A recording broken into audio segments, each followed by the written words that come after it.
இயேசு கிறிஸ்துவின் 7 வார்த்தைகள். கல்வாரி சிலுவையிலே இயேசு தன்னை முழுவதுமாக அர்ப்பணித்தார். இயேசு நமக்காக கல்வாரி சிலுவையின் பாடுகளை அனுபவித்தார். இயேசு 7 வார்த்தைகளை பேசுகிறார். முதலாம் வார்த்தை லூக்கா 23வது அதிகாரம் 34வது வசனம். அப்பொழுது இயேசு, பிதாவே, இவர்களுக்கு மன்னியும், தாங்கள் செய்கிறது இன்னதென்று அறியாதிருக்கிறார்களே என்றார்.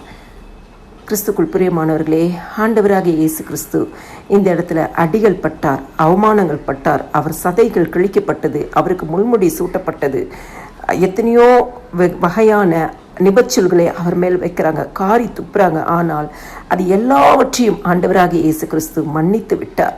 அவர் சொல்லுகிறார், பிதாவே, இவர்களுக்கு மன்னியும், இந்த பாவம் இவர்கள் மேல் வந்து விடாதபடிக்கு.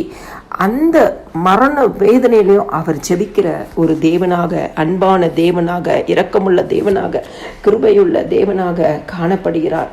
ஜனங்களுக்காக பரிதவிக்கிறார். இவர்கள் அறியாமல் செய்திருக்கிறார்கள், இவர்களை மன்னியும் என்று சொல்லுகிறார். இன்னைக்கு நம்மளுடைய வாழ்க்கையிலையும் ஆண்டவராகிய இயேசு கிறிஸ்துவை போல எல்லாரையும் மன்னிக்கிற இருதயம் நமக்குள்ளாய் வர வேண்டும்.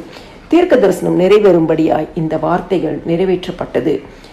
ஏசாயா 53வது அதிகாரம் 12வது வசனத்துல, அவர் தம்முடைய ஆத்துமாவை மரணத்தில் ஊற்றி அக்கிரமக்காரரில் ஒருவராக எண்ணப்பட்டு அநேகருடைய பாவத்தை தாமே சுமந்து அக்கிரமக்காரர்களுக்காக வேண்டிக் கொண்டது நிமித்தம்.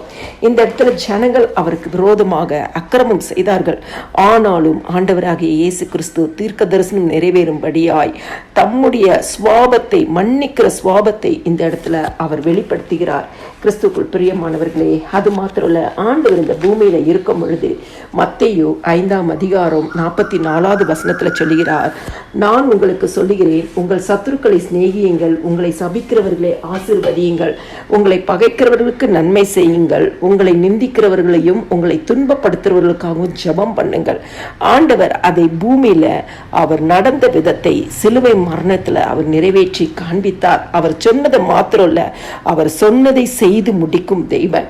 உங்களை நிந்திக்கிறவர்களுக்காகவும் உங்களை துன்பப்படுத்துறவர்களுக்காக ஜெபம் பண்ணுங்கள் என்று சொன்னது போலவே இந்த இடத்துல பிதாவாகிய தேவனை நோக்கி ஆண்டவர் ஜெபித்தார்.